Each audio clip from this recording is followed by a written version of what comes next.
네, 안녕하세요. 달달임입니다. 나는 합격권 안에 들어오신 것을 축하합니다. 그동안 고생 많으셨어요. 고득점이 확실하다면 마음이 진짜 편하겠지만 그냥 보통 정도라면 진짜 불안한 시기죠. 누가 또 점수를 입력하나 불안하고 막힌병, 조정점수병, 그리고 필기 합격했다고 또 끝이 아니라 면접 미흡병이 또 옵니다. 최종 합격이라는 문구를 보기 전까지 계속 불안함이 있을 거고 여기까지 오느라 정말 고생 많았잖아요. 최대한 마음 편하게 행복하게 이 시기를 즐기셨으면 좋겠습니다. 합격은 어느 정도까지 가능할까? 공단기에 많이 입력하는 지역은 0.7배수 안에 들어가면 최하까지 가능합니다. 많이 입력을 하지 않는 소수만 뽑는 지역은 변수가 커서 결과를 기다려봐야겠지만요. 필기 합격 공고와 함께 면접 공고도 같이 뜨는데요. 면접 공고 보시면 우수, 보통, 미흡 세 가지고 보통을 맞으면 성적순이라고 써 있습니다. 면접관들이 우수나 미흡을 주기는 어렵기 때문에 대체적으로 성적순이라고 생각을 하시면 됩니다. 그리고 어차피 미흡을 받더라도 바로 탈락이 아닙니다. 다른 면접관과 재면접을 진행하기 때문에 성적이 높은 사람이 미흡을 받았더라도 재면접을 통해 만회할 수 있는 기회는 있기에 면탈하기가 쉽지는 않습니다. 해당 지역의 작년 필기 합격 공고와 면접 공고, 최종 합격 공고를 꼭 확인해보세요. 몇 명을 면접 보게 해서 그 중에서 몇 명을 합격시켰는지, 면접 형태는 어떠한지, 지역마다 스타일이 다 다르니까 미리 확인하시길 바랍니다. 많이 떨어뜨리는지 아니면 내 등수까지는 괜찮은지, 토론이나 스피치 같은 특별한 면접이 있는지 등을 체크해보세요. 0.7배수 안에 들어오는 안정권인 분들은 면접에 힘을 많이 안 써도 됩니다. 저도 0.7배수 아니라서 간단히 준비를 했었는데요. 이 영상은 면접 질문에 대한 대답을 잘 하는 방법이 아니라 그냥 면접 팁, 꼼수, 멘탈에 대한 내용으로 준비하시는데 간단히 참고만 해주시길 바랍니다. 저는 준비를 어떻게 했냐면요. 강의를 사서 듣지 않았습니다. 노량진에서 무료 특강 하는 걸 한번 가서 느낌, 대략적인 큰 틀을 파악을 했고요. 강의 없이 면접 책만 따로 구입해서 혼자 준비했습니다. 강의를 듣는 경우가 많은데 성적이 안정권이신 분들은 그렇게까지 돈을 투자하지는 않아도 될 것 같습니다. 본인의 성적이나 마음이 불안하다면 돈을 써서 열심히 하는 게 낫고 그게 아니라면 그냥 혼자 해도 괜찮습니다. 면접 스터디를 했나? 아니요. 저는 스터디가 사람 만나기 귀찮아서 안 했는데요. 그 지역이나 근처 지역들과 스터디를 하면은 좋을 것 같습니다. 면접에 얼마나 도움이 되는지 그 효과성은 제가 경험이 없어서 모르지만 아는 동기들이 생길 수 있는 좋은 기회라고 생각합니다. 저는 면접 스터디도 안 하고 합격 이후에 막 사람들이 모이자 하는데 그런 것도 다 참여를 안 했었거든요. 그랬더니 동기 친구가 없어서 소외감을 많이 느꼈습니다. 이런저런 교육이 있을 때 동기들이 끼리끼리 모여서 막 수다 떨고 있을 때 낄 수가 없어서 슬펐기 때문에 여러분들은 스터디가 있다면 적극적으로 참여를 하면 좋을 것 같습니다.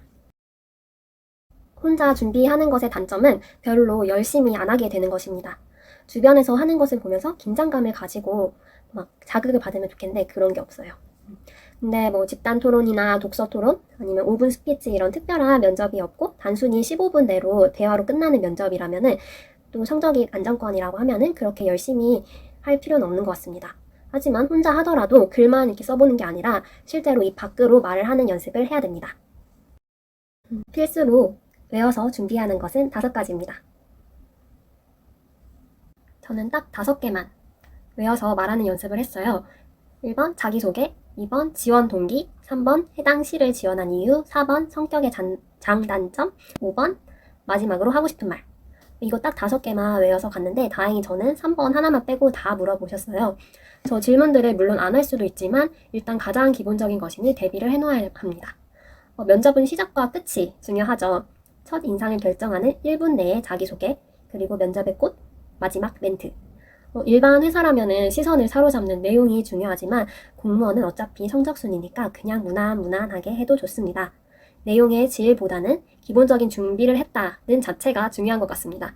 가장 기본적인 자기소개부터 버벅대면서 말을 하면은 사람이 불성실해 보이죠. 그렇다고 해서 로봇처럼 외운 대로 또박또박 말을 하면은 안 되고 안 외운 것처럼 자연스럽게 얘기하는 게 포인트입니다. 또한 여러 지역 중에서 왜 이 지역을 선택을 했는지 실제로는 점수가 낮을 것 같아서 사람을 많이 뽑아서 등등 합격 확률이 좀 높을 것 같으니까 선택을 했지만 그렇게 솔직하게 말해버리면 안 되죠. 그 지역의 특징, 장점을 엮어서 스토리를 하나 쥐어짜서 만들어 보세요. 성격의 단점 얘기할 때는 단점이 이렇습니다 라고 끝내는 게 아니라 다 아시죠? 이런 식으로 보완을 하려고 노력하고 있습니다 까지 멘트를 쳐주셔야 하고요. 그 외에 준비하면 좋은 것은 정책. 해당 지역의 정책들을 파악해 놓아야 되고 내가 만들어 보고 싶은 정책도 생각을 해 놓으세요. 저도 실제로 받은 질문이 시에서 잘하고 있는 정책이 뭐겠냐, 하고 싶은 정책이 있냐, 청년 정책 필요한 게 뭐가 있냐, 이렇게 정책만 관련해서 3개나 질문을 받았어요. 그렇기 때문에 그 지역의 복지 정책, 특히 아동, 청년, 노인, 장애인 분야는 하나씩은 알아두시면 좋을 것 같습니다. 또한 전국 공통인 복지 서비스는 복지로라는 홈페이지를 보시면 됩니다. 실제 사람들이 복지 서비스 온라인 신청을 위해서는 복지로라는 사이트를 이용해야 하니까 전반적인 내용들 확인이 가능합니다. 또한 시청 홈페이지 내 복지 탭을 확인하시면 전국 공통인 것과 함께 그 지역만의 복지 정보가 있습니다. 또 복지와 관련 없이 시청 홈페이지 메인 화면에 있는 배너들과 해당 지역의 신문을 확인하셔서 지역의 최근 이슈, 강조하는 것들을 체크하세요. 그리고 제일 어렵고 부담스러운 게 그 사회복지 전공 관련 질문입니다.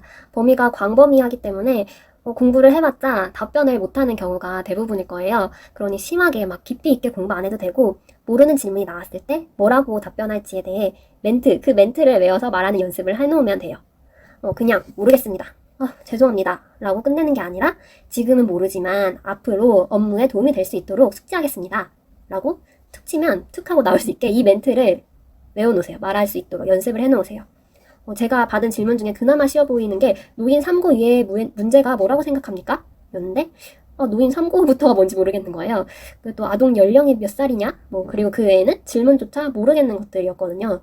그래서 대충 틀린 답, 헛소리를 정성스럽게 차분하게 하시면 됩니다. 헛소리조차 대답하지 못해. 이 질문 자체부터 모르겠다. 그럴 경우에는 아까 외운 대로 지금은 모르지만 숙지하겠습니다. 아까 외운 대로 답을 하시면 됩니다. 제대로 된 답변을 하지 못하는 상황에 대해서 그냥 당연한 거라고 생각을 하세요. 이거 모르는데 어떡하지? 당황하시면 안 돼요. 그냥 그거 다 답할 수 있는 사람이 없는 게 당연한 거니까 그냥 틀려도 몰라도 대답을 해보려고 노력하는 자세, 모르니까 공부를 해서 개선을 해보겠다는 의지가 느껴지는 태도가 중요한 것 같습니다. 그리고 표정과 행동은 웃는 표정이 중요한데 요즘은 마스크를 쓰니까 목소리와 눈이 중요하겠어요.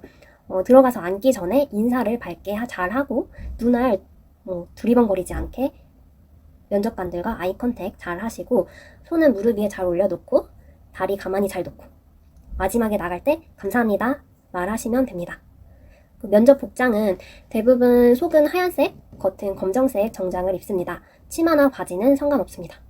저는 면접에 메이크업이랑 헤어를 받아서 더 깔끔하게 하고 갔는데 반면에 머리도 대충 묶고 후줄근하게 하고 오는 사람들도 있었어요. 근데 이왕 면접 보러 가는 거 예쁘게 멋있게 신경 써서 하고 가는 게 좋은 것 같습니다. 그리고 사전 경험.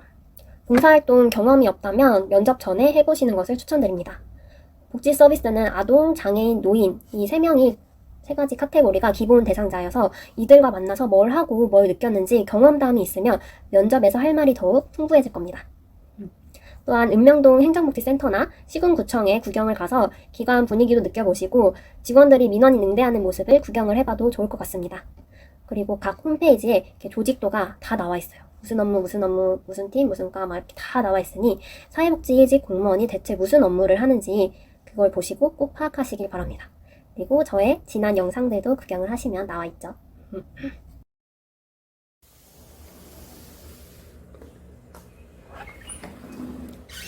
짜잔!